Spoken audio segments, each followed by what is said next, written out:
Hello, this is Mrs. Ward, and I'm going to go over the classwork for section 7.1, solving systems of equations by substitution and graphing. So in exercises 5 through 12, solve the system by the method of substitution, check your answer graphically, and they've graphed it for you, so you don't have to pull out your calculator and graph. So the one equation, the x squared plus y squared is equal to 25, that's the circle. And then the negative 2x plus y is equal to negative 5 is the line. And I can see that it intersects here and here. So I'm going to solve it by substitution and see if those answers make sense after I have those ordered pairs. So when I'm looking at the two equations, I want to pick the easiest variable for me to solve for. And that's usually going to be one that's by itself that has a coefficient of 1. So in this case, I'm going to solve in terms of this y. That's going to be the easiest one. You can do whatever one you want, but that's going to be the easiest one. So when I do that, I'm going to add 2x to both sides. So when I do that, I get y is equal to 2x minus 5. Now I'm going to substitute that in the other equation. So I've used this first equation, can't use that again, have to use the second equation. And I'm going to substitute that in every place that I see a y, which is here. So I'm going to have x squared plus y, which we just said was 2x minus 5 squared is equal to 25. Now I'm going to square this. I'm going to square this binomial, and I'm going to scroll down here. That 2x minus 5 squared is really 2x minus 5 times 2x minus 5. When the biggest mistake is people want to make it 4x squared minus 25, and that is not correct. You're forgetting your middle term. So this will be 2x, whoopsie, no that won't, 2x times 2x, that'll be 4x squared. And then this is minus 10x minus 10x. And then negative 5 times negative 5 will be plus 25. So when I FOIL this, I get 4x squared minus 20x plus 25. So I'm going to put that back up here. So here's that x squared. And then we just said that this was 4x squared minus 20x plus 25. And this whole thing is equal to 25. I'm going to combine my like terms. So my like terms are going to be these x squared. So that's going to be 5x squared minus 20x. And then I'm either going to bring this 25 over here or bringing that 25 over there. It doesn't really matter what you do because it's equal to 0. So the constant is eliminated. So since the constant's eliminated, I'm going to factor by seeing if there's anything I can factor out with what's left. I can factor out a 5 and I can factor out an x. So I'm going to show them factoring out a 5x. And I'm going to be left with x minus 4. And that's going to equal 0. Now, two things times each other is equal to 0, so I'm setting each one of those equal to 0. Here, divide both sides by 5, and I get x is equal to 0. Here, add 4 to both sides, and I get x is equal to 4.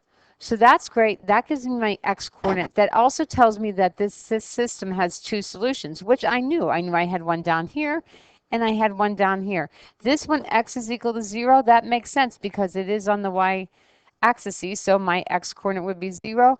Then 1, 2, 3, 4, this one does look like it's 4, so far my answers are making sense. I'm going to substitute back into here to find out what my y's are equal to. So I said y is equal to 2x minus 5. So I end up getting y is equal to negative 5. So one ordered pair, and you have to write your answers as ordered pairs, is going to be 0, negative 5. Then when I substitute in 4, I'm going to have y is equal to 2 times 4 minus 5. So y is equal to 8 minus 5. Y is equal to 3. So my other ordered pair in the order of xy will be 4, 3. And when I look at the graph, 0, negative 5, that one makes sense. 4, 3, that one makes sense. So that does make sense. I'm going to grab number 16 and drag it on down here so I have some room. So 16, I'm going to do the same thing. They did not give me the graph, so when I'm done, I'm going to graph it. So again, I'm going to choose which variable I solve for solving by substitution. I'm probably going to pick the variable that has the variable that has a coefficient of 1, if I have one that has a coefficient of 1, which I do. So I'm going to solve for this x. Because if I don't have to divide by something, I don't want to divide. So here I'm going to have x is equal to, I'm going to add 4 to both sides, subtract 2y from both sides. So I'm going to have x is equal to negative 2y plus 4. I'm going to solve this, substitute this into the x for the other equation. So I'm going to have 6 times my x, which I just said was negative 2y plus 4, minus 3y minus 4 is equal to 0. Now I'm going to first distribute my 6, and I'll have negative 12y plus 24 minus 3y minus 4 is equal to 0. Combining my like terms, I'm going to have negative 15y plus 20 is equal to 0. I'm left with a linear equation, so I'm going to put the variable on one side, the constant on the other side. So I'll subtract 20 from both sides. I'm going to have negative 15y is equal to negative 20. Solving for y, divide both sides by negative 15. And when I do that, I get y to equal 4/3. So I get y to equal 4/3. I'm going to go back and find x. I'm probably going to substitute that 4/3 in here. So I'm going to have x is equal to negative 2 times 4/3. I believe it was plus 4. Plus 4. So I'm standing here without a calculator, so I'm going to do this mentally. You're probably using your calculator. I'm going to have negative 8/3. I'm going to write 4 with a denominator of 3, so that would be 12/3. So when I do that, I get x to equal 4/3. So my ordered pair is going to be 4/3 for my x and 4/3 for my y. So I'm going to pause this while I walk over to the... So I'm over here by the calculator, so I am going to bring up a graphing page, and I am going to graph the two equations that were given to me. So the first one is 6x minus 3y is equal to 4. Let me show you a trick to do this, because we haven't talked about this, but it's going to come in handy. So I'm just going to teach you a new way of graphing. Normally, when you... Why am I not on a graphing page here? We'll just go new. No. Graphs. So normally when you're on a graphing page, you have this, and you have the f1x. So this is set up in what's called function notation. And you're familiar with functions. Functions, every input can only have one output. Yada, yada, yada, which was great when we were in Algebra 1 and Algebra 2. But now that we're doing a little bit higher level math, we're going to talk about something called a relation. So I want to be able to graph a relation, which means it's not necessarily going to be a function. It's not going to pass a vertical line test, and that's going to be okay. So I am going to go here, and I'm going to hit menu. I'm going to go to number 3, which is graph entry edit, and I'm going to go to number 2, which is relation, and it changes my whole screen. It gives me a REL, that stands for relation. This is the first relation, or the first equation, and you'll see that I'm doing the variables x and y, which is perfect, because when I'm looking here, my equations do have an x and y. The advantage of doing graphing and relations is I don't have to solve for y. I can type in the equation exactly the way I see it. So I'm going to type in 6x minus 3y is equal to, oh, whoops, I forgot my minus 4. Minus 4 is equal to 0. And I'm going to hit enter. I don't have to solve it. I get my line. That's great. The downside of relations is I can't do Control-T and get a table. But it's still going to help me solve these systems, because I'm still going to find the intersection points. Now I'm going to do a tab to do another equation, and now I'm graphing the second equation, which is x plus 2y minus 4 is equal to 0. Do that, and I'm just going to move this out of the way. And I have one place that they intersect, which I was expecting, because I have a line and a line that they can only intersect in one place. So I'm going to hit menu, analyze graph, intersection, and then I'm going to follow the prompts. They change. When I'm in relations, they change. Sometimes it'll say lower bound, upper bound. That's what you're familiar to. Sometimes it'll say first graph, first corner, second corner. So you need to play with it and pay attention to the prompts in the lower left-hand corner. This one's telling me lower bound, upper bound, and when I do that, I get 1.33 and 1.33. Which is the decimal approximations for 4/3 and 4/3. So I did check that graphically. Okay, the next one, number 25. It's asking me to solve the system by the method of substitution. Again, I'm going to solve for one variable by itself. I'm going to pick a variable that is all by itself. I'm probably not going to want to square something if I can avoid it. So I may solve for this y. Let's say I solve for this y. It doesn't matter which one you solve for. But I picked that one, so we're going to go with it. So if I do that, I'm going to say, I'm going to add y to both sides because I think that would be easier. So I'm going to have x is equal to 2 plus y, then subtract 2 from both sides. So x minus 2 is equal to y. Then I'm putting this x minus 2 into the equation for that y. So I'm going to have 2x squared minus, and then y is this x minus 2. And I put it in parentheses to remind myself that I have to distribute that negative sign times the whole thing. So I'm going to have 2x squared plus x plus 2 is equal to 1. Quadratic, so if something is quadratic, I'm going to have to set it equal to 0 and try and solve it. So I am going to subtract 1 from both sides, and I'm going to have 2x squared plus x plus 1 is equal to 0. And I'm looking at it, and I can't think of anything. You know, my product is 2, my sum is 1. I can't think anything off the top of my head that would work. So just for fun, I am probably going to try the quadratic formula. And in case you don't remember, that's the opposite of b plus or minus the square root b squared minus 4ac all over 2a, where this is my a, this is my b, and this is my c. The coefficients are my a, my b, my c. So the opposite of b would be a negative 1 plus or minus the square root of 1 squared minus 4. A is 2, c is 1, all over 2 times a, which is 2. So when I get that, I get negative 1 plus or minus, and this will end up being 1 minus 8, which is negative 7, all over 4. I can stop right there. As soon as I get this negative number, whoopsie, really bad highlighting color. As soon as I get this negative 7, that means that there's no solutions. I no real solutions, I guess I should say. So since that's negative, there are no real solutions. So what does that mean when I'm solving a system? It means that they don't have any points in common. And to verify that, I'm going to go graph them and see if they have any points in common. So I'm going back to my calculator.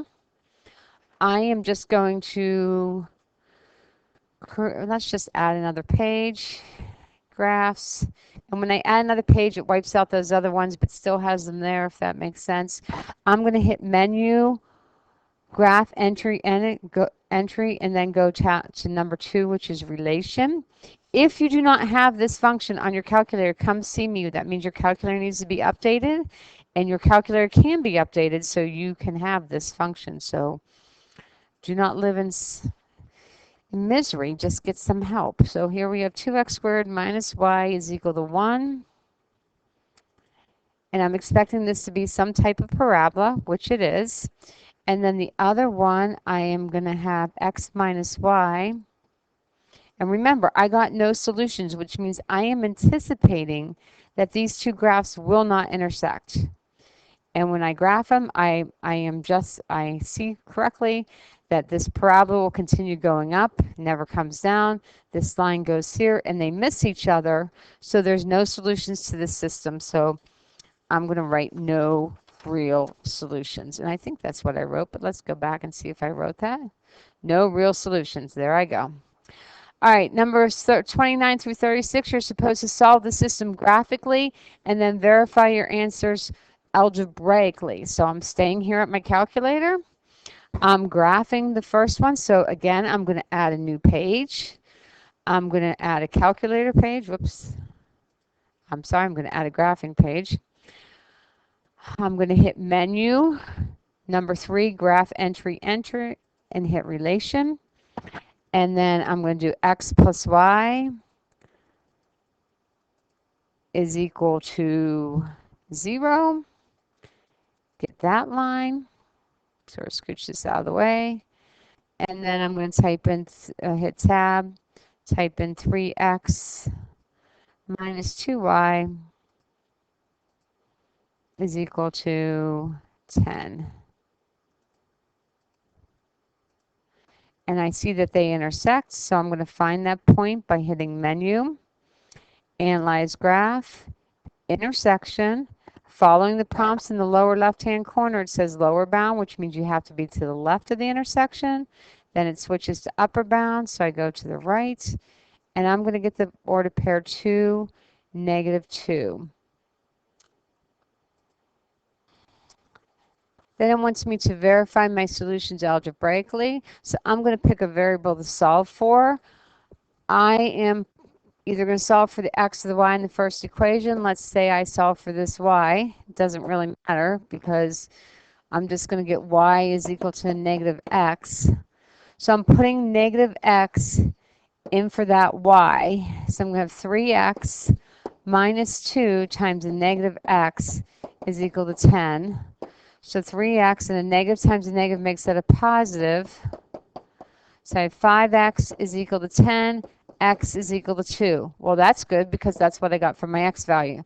Now I'm going to substitute it into here. So I'm going to say y is equal to the opposite of x, which we just said was 2, which will be -2. So that does check. And I verified it algebraically. Okay, the next one, number 33, I am going to graph. I'm going to add another page again. So, and that way, if you wanted to, you could save it or you could trash it. So here I'm going to type in x squared plus y. Oopsie, I forgot to make it a relation. Let me, oh, look at that. I didn't know I could do that. Did you see how I did that? All right, you'll figure it out. So I'm going to have x squared plus y is equal to 1. I'm expecting a parabola, and I am not disappointed. I got my parabola. And now I am doing x plus y, so tab x plus y. You will notice that once you start a page in a relation, it's going to keep everything a relation. You cannot intermix the relations with the functions. It will not let you do that. Is equal to 2. I'm expecting a straight line. And looky here, it looks like they do not intersect. So now I am going to go verify that algebra and see if that is the case. So let's go back and verify that. So I am going to solve for either x or y. Decisions. I have 3 variables that start with a positive 1. I don't want to square something, so I'm not going to solve for x. I'm going to solve for one of the y's. And why don't I solve for this y? Again, it does not matter.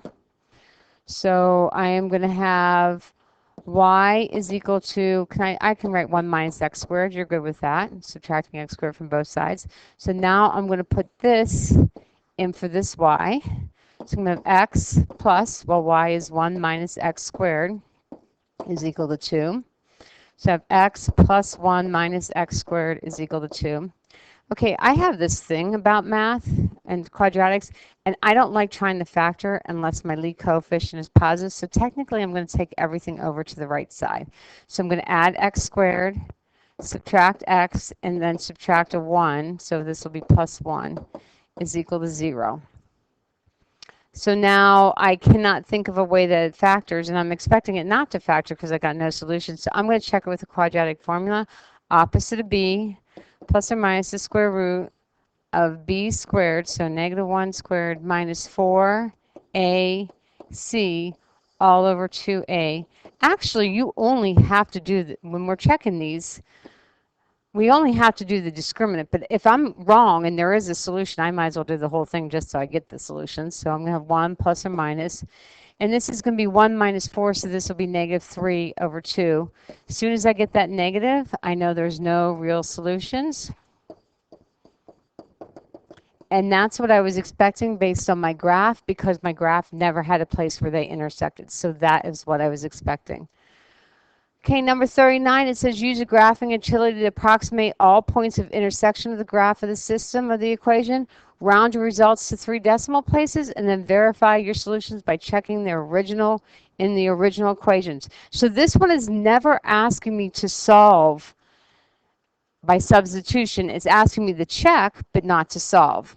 So let's start by graphing 39. So I'm going to add another page. Graph We're going to make it a relation again. You should be pretty good at this by now.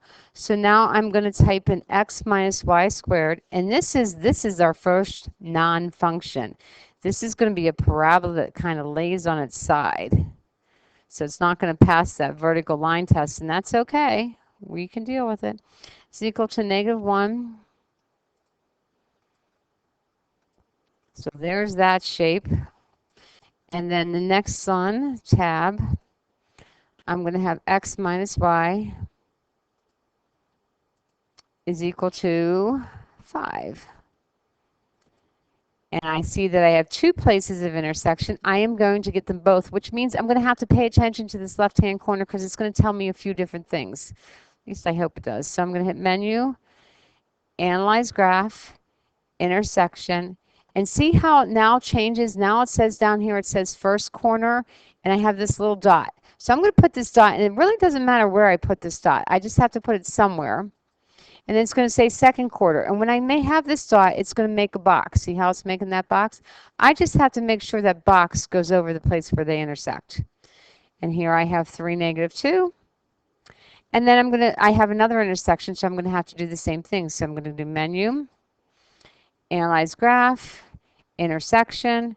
And again, it's asking me for the first corner. So I can put this dot like way up here if I wanted to. It doesn't matter. I just have to make sure that, see how it says intersection? Then I know I've got the intersection. And so I'm going to have 8, 3. So give me a second and we're going to go verify this.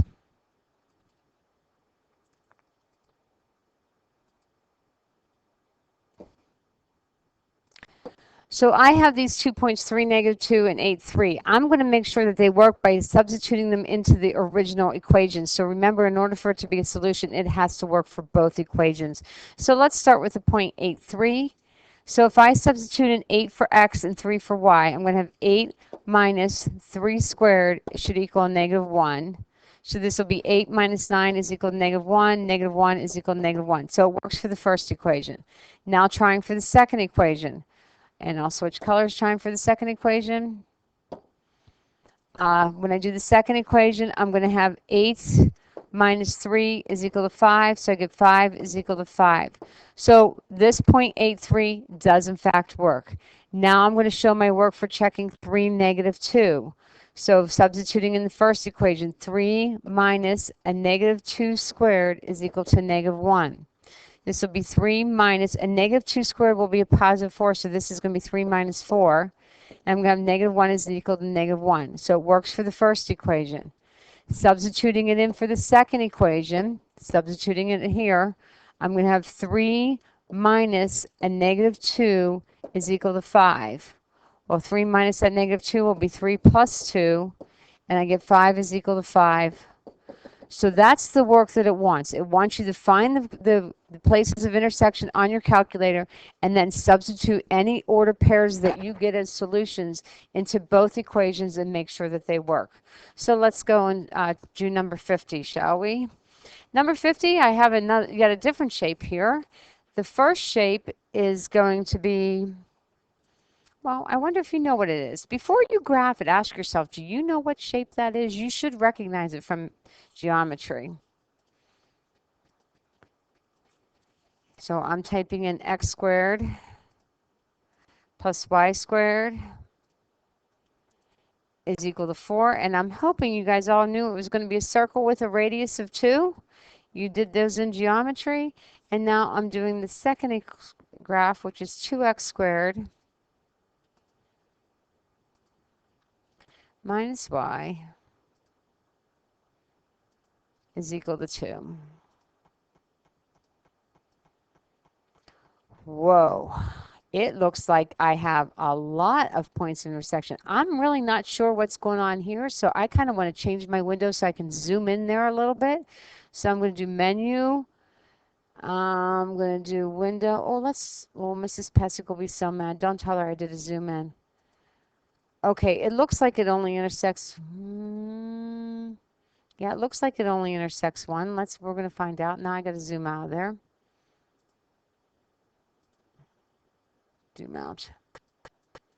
So let me get all my intersections back. Now I'm going to hit menu, Analyze graph, intersection, and let's do, it's going to give me first quarter, second quarter. I'm going to do this one first.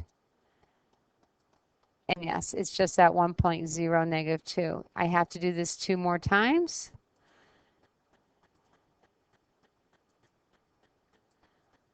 Well, that's not a pretty decimal now, is it?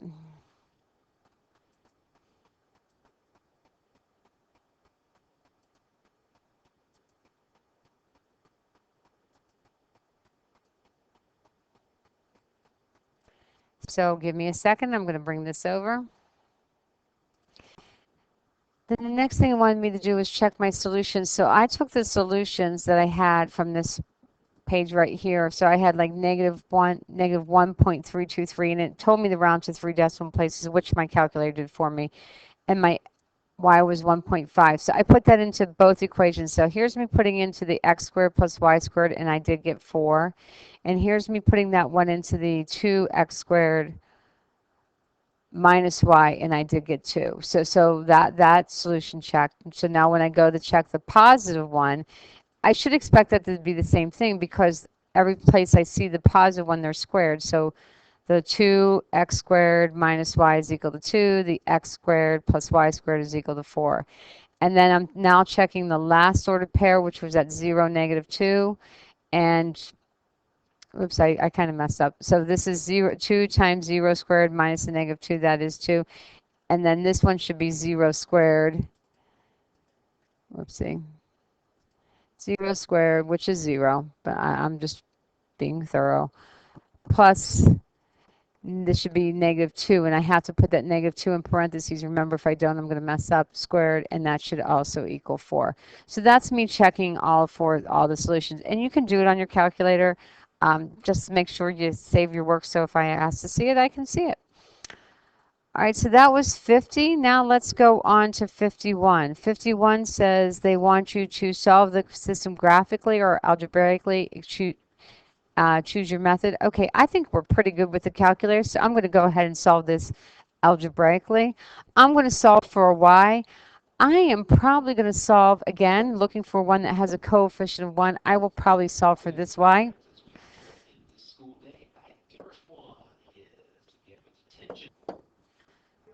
So I'm going to solve for this y. I'm going to add y to both sides. And when I do that, I'm going to have 2x is equal to y. In place of y, I'm going to write this 2x, so that's going to go here. So I'm going to have x squared minus 2x is equal to negative 1. So x squared minus 2x plus 1 is equal to 0.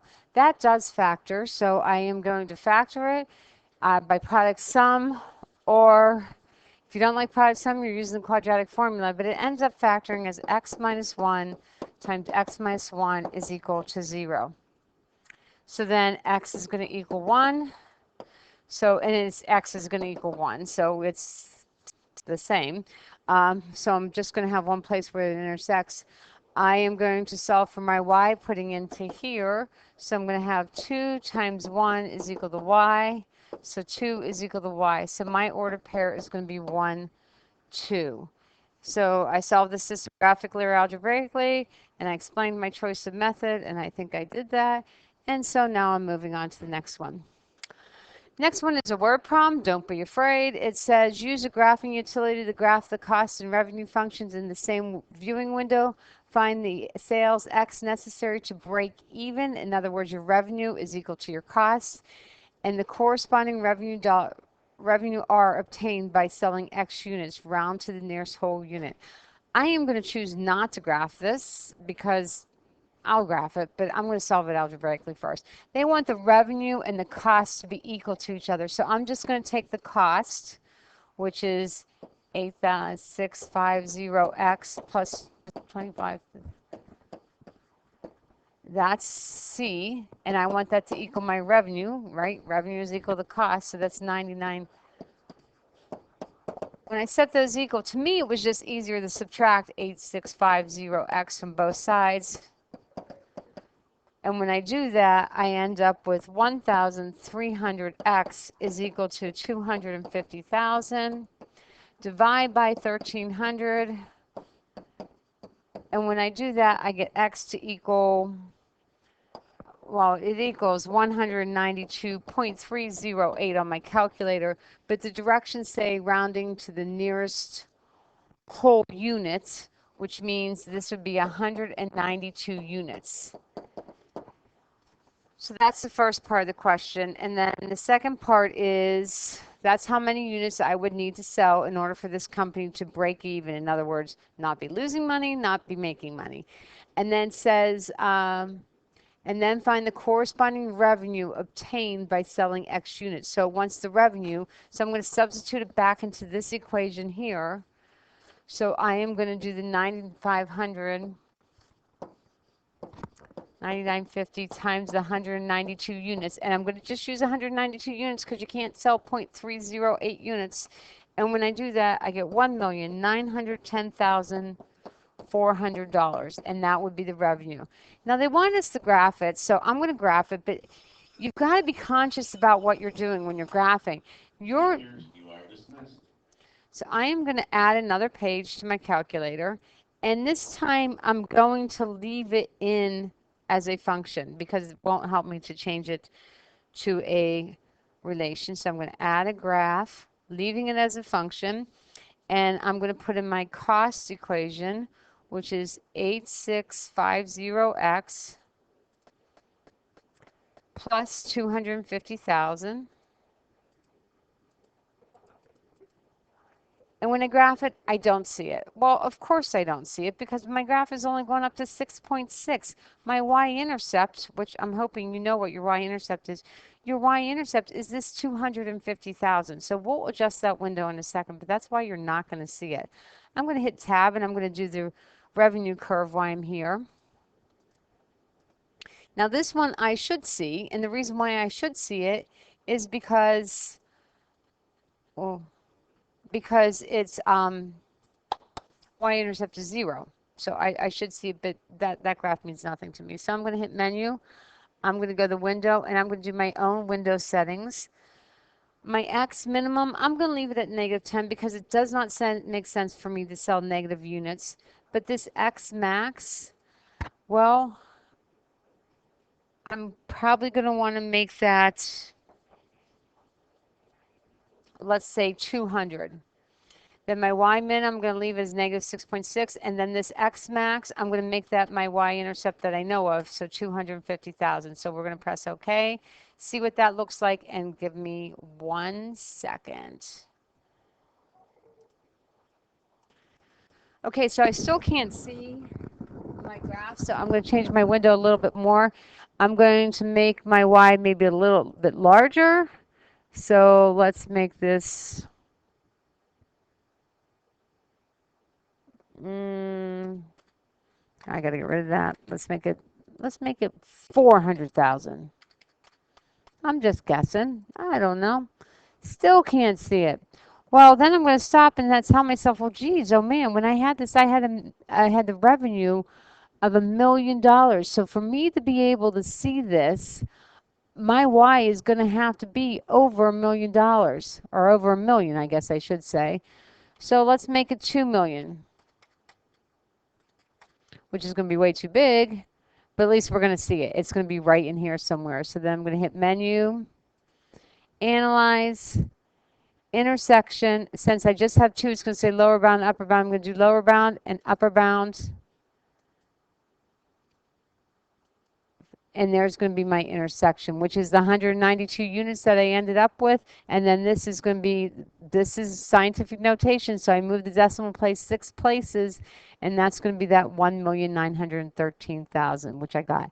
I personally think that if you're not comfortable with your calculator, it might be easy to do some of these first by hand so you at least know how big to make your window. All right, looking at the next one, it's break even. Break even is a very important number for companies. That's when they know that they've covered their costs. So they're not losing money. They're not making money yet, but they're not losing money. So it says that I have a small software company invests $16,000 to produce a software package that will sell for $55.95. Each unit can be produced for $35.45. So it says write a cost and revenue function for the units. So the cost is going to be everything that I have invested into the software. So that's definitely going to be that $16,000 that I first invested. And then it's going to be the $35.45 per each package of software that I make. So my cost function is going to be 16,000 plus 35.45x. That's my cost. My revenue is going to be the amount of money that I get when I sell these, which is going to be that $55.95 times X, because you make that $55.95 for each unit that you sell. It says you use your graphing utility to graph the cost and revenue in the function, and use the graph to approximate the number of units that must be sold to break even. In other words, the cost and the revenue are equal to each other. Verify your results algebraically. I'm actually going to do this in reverse. I'm going to solve it algebraically and verify with my calculator. So cost is equal to revenue. That is what break even means. So I'm going to have 16,000 plus 35.45x is equal to 55.95x. I am going to subtract that 35.45x from both sides. And when I do that, I get 16,000 is equal to 20.5x. Divide both sides by 20.5. And when I do that, I get x to equal 780 units. 780, which is x, so that's going to be 780 units. And I believe that came out evenly, so I didn't have to round there. So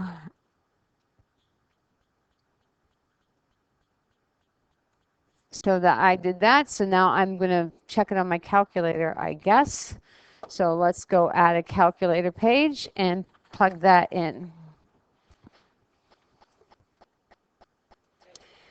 So I graphed my two equations. When I figured out my window, here I'll show you my window settings.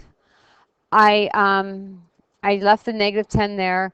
800 is what I used because we said that my X was 780 units, so I just put in 800 to be close. Left the Y minimum alone, and then I tried to figure out what the Y max would be. So when I went back here, I like ballpark estimated, like let's say I had 780 units, and each unit sells for $55.95. I multiplied those. Well, actually, I just took 800 times 60, and I got 48,000. So that's what I put for my Y max, just a ballpark figure so I could see something. If you're not comfortable with that, you can always zoom out. That's always another option, is to zoom out.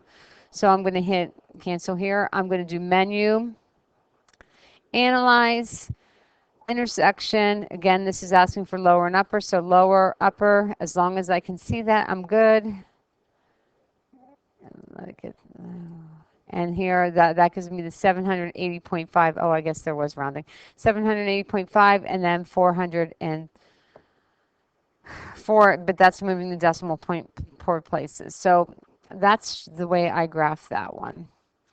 So the next one, it says the choice of 2 jobs. So you're offered 2 jobs. One gives you a starting salary of $25,000 plus a year-end bonus of 1%. The other company gives you a $20,000 salary plus 2% of your total sales. So you're trying to figure out which job would be better. So just to rephrase, job 1 gives me $25,000, which is more money, but I only get 1% of my sales, and I'm going to call my sales X. Job 2 gives me less money up front. They only give me $20,000, but I'm going to get 2% in my sales. So I want to figure out what sales, because originally when I first start the job, I'm making more money at job 1 because they're paying me more. But I want to see at what point does job 2 pay me more than job 1. So what's going to happen is you have these 2 lines, and they're going to intersect at some point. And I'm trying to figure out when they're going to intersect, because this is going to be job 1 and this is going to be job 2. At this point here tells you how much you have to sell for job 2 to be better than job 1. So I'm just going to set these two equal to each other. It's kind of like a break-even problem.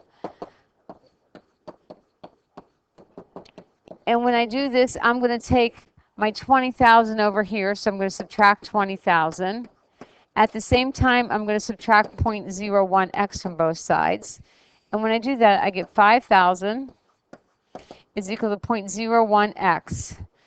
Divide both sides by 0.01, and I get x to equal $500,000. So I have to sell at least $500,000 worth of product, $500,000 worth of product, in order for me to make up the difference of the initial $5,000 in the beginning.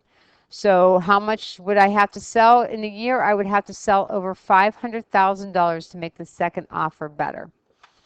And that ends the classwork. I hope this helps, and I will see you next time in class.